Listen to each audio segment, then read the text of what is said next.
UP निकाय चुनाव से पहले बीजेपी में छिड़ी सियासी जंग, पार्टी के दो धुरंधर आमने सामने।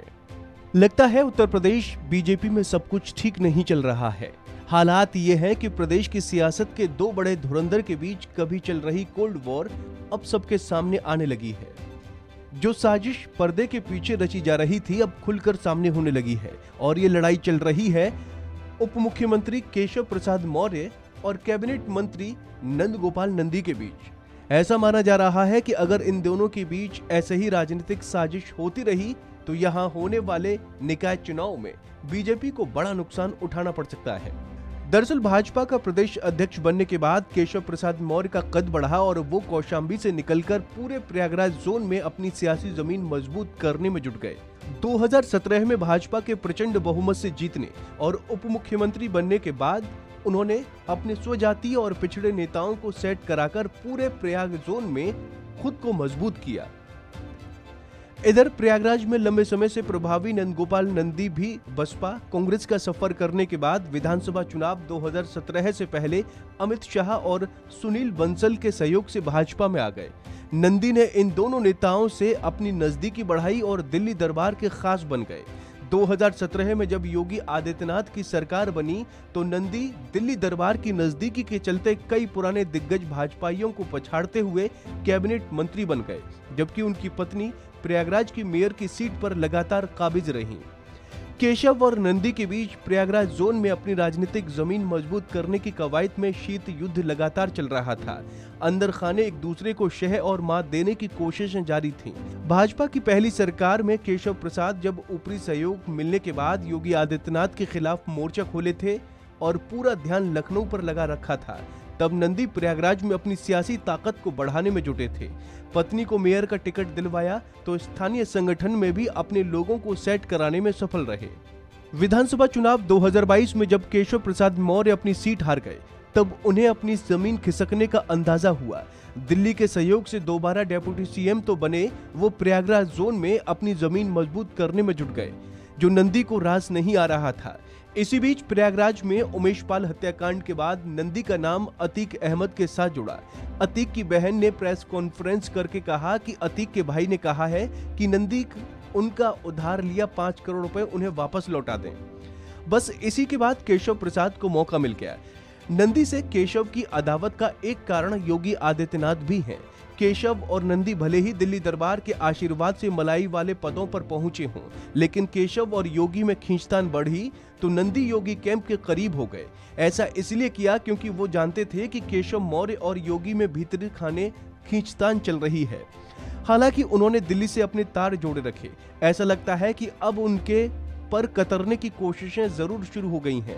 माना जा रहा है कि दिल्ली ने हस्तक्षेप नहीं किया तो देर सवेर पार्टी में उन्हें हाशिए पर डाला जा सकता है। दरअसल अतीक अशरफ कांड के बीच नंदी को पहला झटका तब लगा जब निवर्तमान मेयर और उनकी पत्नी अभिलाषा गुप्ता का टिकट कट गया। पार्टी ने अभिलाषा की जगह केशव खेमे के उमेश चंद्र गणेश केसरवानी को टिकट दे दिया। नंदी खेमा इसके बाद से ही केशव खेमा से बुरी तरह नाराज है।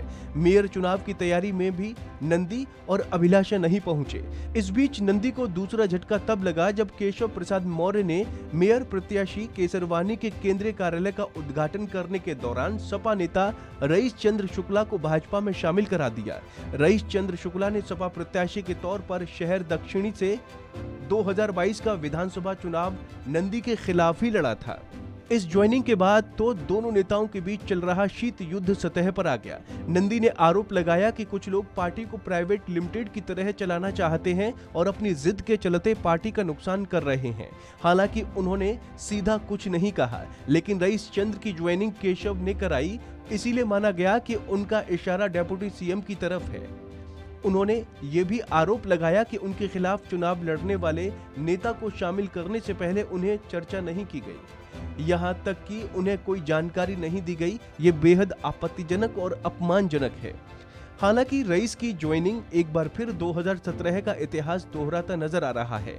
2017 में नंदी ने जब भाजपा ज्वाइनिंग की थी, तब के दिग्गज भाजपा नेता केसरीनाथ त्रिपाठी ने ठीक ऐसे ही आपत्ति जताई थी।